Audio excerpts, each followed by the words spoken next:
Today we got 3 crazy MVP drops that Disc Golf Deals sent us over. All these discs are on pre-order and will ship August 2nd, but you can pick them up on discgolfdealsusa.com right now. Link down in the description. Now let me show you what we got. First up, we have the new Fission Defy. This plastic allows it to come in really lightweight. So we got 153 grams here. From my understanding, I think this is a semi-stable distance driver, so it'll be interesting to see how it flies in that lightweight plastic. Next, in the James Conrad line, we have the Trail 10.5 -11. I hadn't seen many other discs out there with those flight numbers, if any. If you guys know any discs with these same flight numbers or close to, later on in the week I would like to do some more field test comparisons, so let me know in the comments. But I'm hoping it's a great hyzer flip disc that still goes pretty far. And then last up, we have the Total Eclipse Hex. The last time we saw these, I believe, was in the Halloween Lizados. I think this is their stock run Hex now in Total Eclipse plastic. We're gonna be putting with my normal Wardens, playing the back 9 at CFP, just kind of get a feel of these discs. And then, like I said, later in the week, do some more comparisons in the field with discs that have similar flight numbers. So let's see how we can play out here, and let's have some fun. First hole here is pretty simple, 500 feet, throw them as far as you can, par 4. We're gonna go ahead and throw both the Defy and the Trail. First throws ever with them, so excited to see how this works. We do have a little bit of a headwind. Little high, first shot of the day. Got a tiny bit of flip up out of it. I didn't really throw that one all that far though. Oh, that's flipped. That flipped. All right, looks like we're taking the Defy. Should be able to just go with a simple little Warden here, probably on a little bit of hyzer. If it gets there, just a little short. This right here determines, you know, if it's gonna be a good day or not. If this putt goes, we're gonna have a beautiful day. If it doesn't, it could be rough. Oh my gosh, that just held on to my hand. All right, 1 for 2. It might be a decent day. That was the first putt, guys. Just kind of stuck to the hand there. That was maybe the most ugly putt I could have gave you guys. Hole 2 here is going to be another par 4 at 423 feet. We're going to go Trail here. I'm going to try to pump this on some hyzer, see if it flips up to flat. Just want to stay away from that grass left, so I don't want to go Defy and go too overstable into that. Hopefully this one goes right down the middle. Oh, Max. Maybe if I wasn't such a baby. Didn't get it all the way to flat. Very straight flight though. Typically with the Hex, it's a great forehand mid-range as well because it's stable enough. And it's also pretty shallow. So for me, it fits comfortably in that forehand grip. I'm gonna try to throw a little hyzer on the left side, kind of low to skip it up the hill. Yeah, a little left side, but kind of exactly what I wanted to do. Hit that hillside and just skip up. You don't really want to air it because it drops off behind the basket. Trust me, I've been there before. I've been there before in tournament too. It sucked. I needed this one to make up for hole 1. We're actually gonna go ahead and play the gold pad here on hole 3. It looks like it's about 240 feet from the gold pad, dead straight. Some of you guys might not like it because it's kind of a backhand right at it.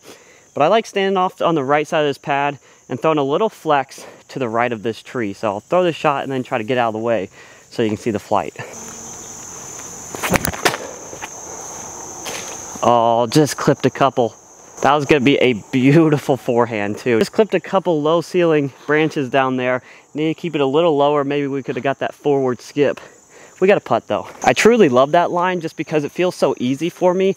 My brother always gives me grief about it because he just throws the backhand mid-range kind of right at it or putter. The forehand just seems so easy though. Also, I feel like if you haven't forehanded or even tried to forehand a Hex, you're really missing out. I think that's one of the only mid-ranges that I've had some success with on the forehands. If I airball this one, there's really no excuse because I already had my one warm-up airball.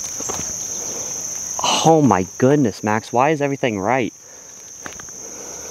If you also can't putt, hit that like and subscribe button for relatable content. Hole 4, 849 feet. This hole is a par 5, so I don't need a ton of distance off the tee pad. I'm actually thinking a forehand with the Defy with that extra stability. Hopefully land out there in the center of the fairway. Oh, I turned it over. Still hyzering out though.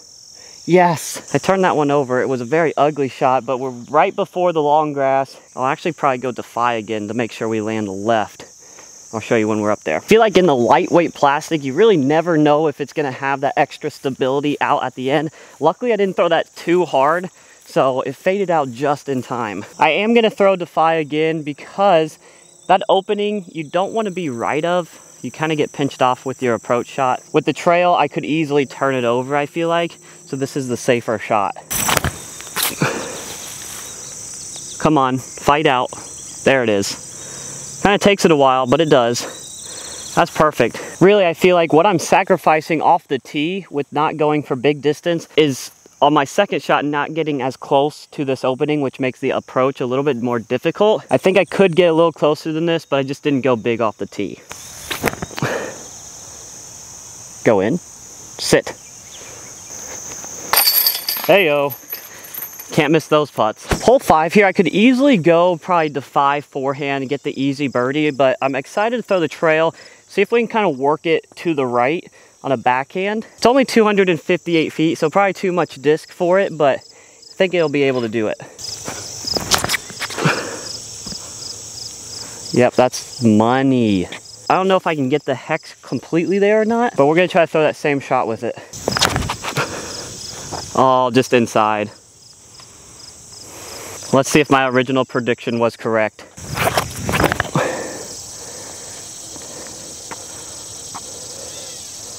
Yep, right under the basket. There is a little hill here, so kind of acts like a backstop apparently. Again, guys, quick reminder, if you want to see any of these discs compared to other discs out in the field, please leave me that comment down below, and I'll try to get to those as soon as I can. Hole 6, 339, playing the gold pad here just because we got some drivers. I don't know if I can get the hex there off of this pad or not, but we're going to try. First, we're going trail, though. Oh, I yanked that. Get over it. All right, let's see if we can get hex there.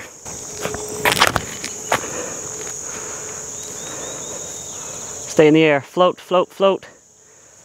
A little short of it. Probably just called a par from the trail. It's over there in the long grass. Here's the hex though. A little short. I think if I got a little higher, we make it there. My putt is so bad. It's so bad. Player 2 is so good though. On hole 7, I'm gonna try to play the gold pad. It's a par 4, 669 feet. You have to go far enough and straight enough to hit an opening that's like a dog leg right, and then you'll be shooting uphill. So we're gonna see if the trail can do exactly that. That's the only reason I'm playing long here. Oh, it's such a beautiful flip up. I don't know if it has the distance though. Need to probably throw it a little higher, but I love the disc. It honestly might go right in the bag. I'm excited about this one. It's kind of what I thought, a little short of the gap to really attack the basket. So we're just gonna try to pitch it up in that gap with the hex and then see if we can go trail again to the basket. Oh, Max, you are one lucky kid. If we can throw the trail kind of flat, just have it turn a bit, see if it has that minimal fade at the end, right at the basket would be great. Oh, really difficult if you slip like that. I threw it perfect too, I just didn't get the power behind it. Do you want to make it? At least you tried that time. Good heavens. It doesn't really help that it's so humid out here that my glasses keep fogging up. So not only do I have to throw good shots, I have to do it like half blind basically. Hole 17, par 4, 522. A little bit of a spray and pray. Gonna throw the Defy as hard as I can. Straight at these trees. Aim for the trees, miss the trees type of deal. Oh wow, that's the time you turn like that? I feel like we haven't got that much of a turn out of it the entire day. I don't know how lucky I can get, but the Defy was actually in this cutout out of the trees. I don't know if I can really attack the basket here, but I can pitch it around. Or do that. All right, see if we can make magic happen with the hex now. Little high forehand, spike it in almost. Guys, that hex is honestly, it's something. That hex is so money. The last hole here, par 5, 657. Insane line you have to hit off the tee, but nothing the trail cannot handle. Perfect. Skip. This doesn't really look like a good spot, but I'll take this any day of the week. Because from here, we're just trying to pitch out there as far as we can. Thinking a little flex Defy. Just like that. That's gonna be dead center of the fairway. One last thing to do, I think we take the hex forehand on the left side. OB road there, so that's a little scary, but we should be okay. Oh wow, I left it a little short, so maybe the road did scare me.